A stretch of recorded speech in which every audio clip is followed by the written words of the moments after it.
खुलुमबाय गिबियावनो गोजोन फुंबिलिनि आंनि गोसो गोरबोनिफ्राय बरायनाय आरो हामलायनायखौ नोंथांमोननिसिम जासिहरग्रोनाय थाबाय। आसा खालामो बयबो मोजाङै दङ। नोंथांमोननि थाखाय आं मोनसे गोदान खौरां लानानै नुजाथिफैलायबाय। आसा खालामो नोंथांमोना खौरांखौ जोबजासिम खोनासंलांगोन। जायखिजाया समावनो पुलिसा एरेस्ट खालामनो हागौ बिरलाचित सेनानि बारग' दैदेनगिरि बिकास असमखौ। बिकास असमा दायो पुलिसनि नोजोरनिफ्राय खारखोमानानै दङ होननानै सुलुंनिफ्राय मिथिनो मोननाय जादों। खारखोमानानै थानाय बिकास असमखौ पुलिसनि हान्जाया आसाम नाङैनो नागिरनायनि थाखाय मोनसे अपारेसन जागायदों।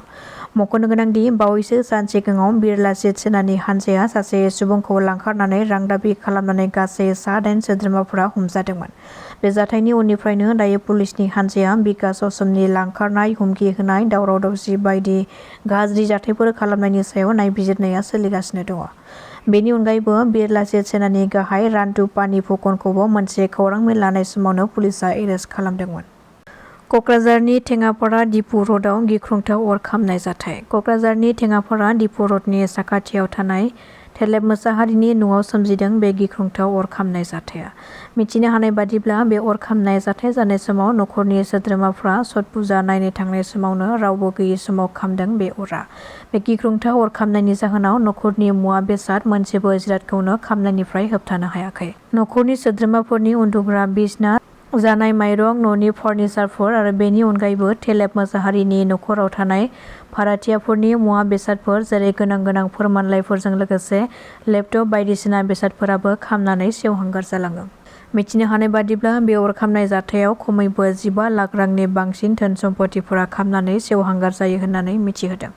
नखरनि सोद्रोमाफोरजों लोगोसे न' सेरनि सुबुंफोरा बे दुखुनांथाव जाथायजों भुगिनांनाय नखरनो जाहाथे सोरखारा एसेब्लाबो मदद खालामो बेनि थाखाय दानि गोदान सोरखारखौ खावलायहरदों। जौ जुवा आरो ड्राग्स बाहायनायनि सायाव एबसुनि आफादगिरि दिपेन बर' बिथांनि बिबुंथि। बिथाङा फोरमायथिदों दि जुवा आरो ड्राग्स बाहायनाया जोंनि बिटिसि ओनसोलाव बारानिफ्राय बारा जादों। बेफोर गाज्रि बेसादफोरखौ बाहायनायनिफ्राय जानगाराव एबा बेनि सायाव गोख्रों नोजोर होनो थाखाय जों आसाम सोरखार, बिटिसि सोरखार आरो जायगानि डिसिफोरनो लाइजाम होदों, नाथाय बिथांमोना थांनाय समाव जालांनाय फुजा मेलाफ्राव बेनि सायाव जेबो एक्सन लानायखौ जों नुनो मोननाय जायाखै। आरो एबसुनिफ्राय फुजा मेला खुंग्रा कमिटिफोरनो जों एपिल होदों, नाथाय गासैबो नङाब्लाबो खायसे कमिटिफोरा बेफोर आयेन बेरेखा खामानिनिफ्राय जानगाराव थायाखै। बेनि सायाव जों बयबो गोख्रोङै नोजोर लाखिनो नांगोन। जुदि बेफोरबादि गाज्रि खामानि मावनायनिफ्राय सोरखारा, डिसि, एसपिफोरा जेबो एक्सन लायाब्ला, एबसुआ बेफोरखौ थोंजोङै होबथानो थाङोब्ला बुलायलायनाय आरो हिंसायारिनि थासारि सोमजियो। आरो जौ जुवा, ड्राग्स बेफोरखौ बाहायग्रा सुबुंफोरनि अनगायै उल्थायै एबसुखौसो दायनिगिरि साजायो। जायनि जाहोनाव जों बेफोरबादि थासारिजों गोबां मोगा-मोगि जाबोनो गोनां जादोंमोन। बेखायनो रायजो राजाफ्रा समाजाव गुबुंले जानाय खामानिफोरनि सायाव नोजोर लाखिनो नांगौ। मानोना दायो बेबादि थासारियाव सोरनि लाइमोन गथ'फ्रा गाज्रि लामाजों थांदों, बबे समाजा गाज्रि जादों आरो लाइमोनफोरनि इयुन जोलैखौ बबे थासारिजों थांगासिनो दङ बेखौ बयबो साननो नांगौ। बेफोरनि सायाव सानोब्ला हारिया जौगानायनि फारसे सिगांलांगोन, नाथाय सानाब्ला जोंनि समाजा गुबुंले जानायनि लामायाव आरो लाइमोनफ्राबो गाज्रि लामाजों थांनानै धंस' जानायनि लामाजों थांगासिनो दङ।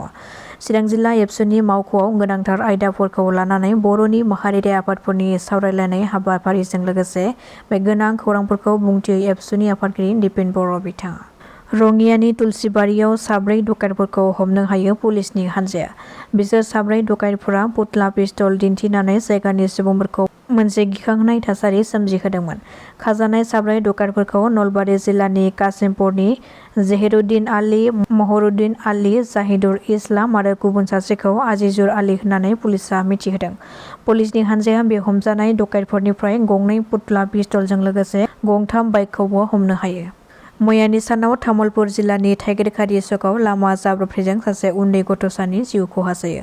मिथिनो हानाय बादिब्ला बे उन्दै गथ'साखौ फरायसालिनिफ्राय बिमाया लानानै फैबाय थानाय समावनो गथ'साया हरखाब लामानि गेजेरजों खारलांनायाव गोबारै फैनाय बाइक गारिजों सौग्रावनानै जायगायावनो जिउ खहा जायो। बे उन्दै गथ'साखौ 4 बोसोर बैसोनि माइसा बर' होननानै सिनायथिनो हादों। बर'नि माहारियारि आफाद आरो गौथुमफोरखौ लानानै एबसुनि बानजायनायाव मैया चिरां जिल्ला एबसुनि मावखुलियाव 2 गाहाय आयदानि सायाव गुवारै सावरायलायनाय हाबाफारि जानानै थाङो।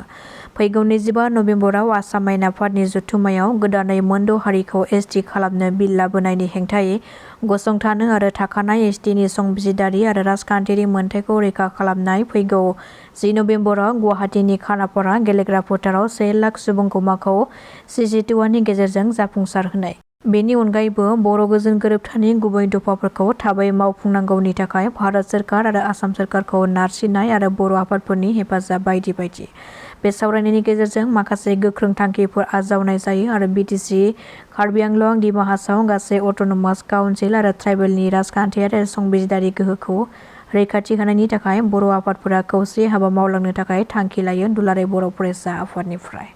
दासिमनि खौराङा एसेनोसै। नोंथांमोना खौरांखौ नायनानै मोजां मोनदोंब्ला चेनेलखौ साबस्क्राइब खालामनानै लानो हागोन। गोजोन्थों।